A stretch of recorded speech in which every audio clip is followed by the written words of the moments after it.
Welcome to our next jobs event ma'am. আজকে ইভেন্টে এসে আপনার কেমন লাগছে? এর আগে এই ধরনের কোনো ইভেন্ট আমার অ্যাটেন্ড করা হয়নি ফর দ্য ফার্স্ট টাইম।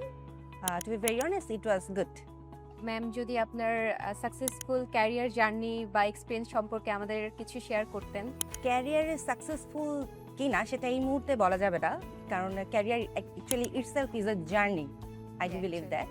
আচ্ছা, তারপর আমি যেটা বলবো, আমি একাডেমিক সেক্টরে একজন ডাক্তার, কিন্তু আমি আমার ক্যারিয়ারটা করেছি ট্রেনিংয়ে।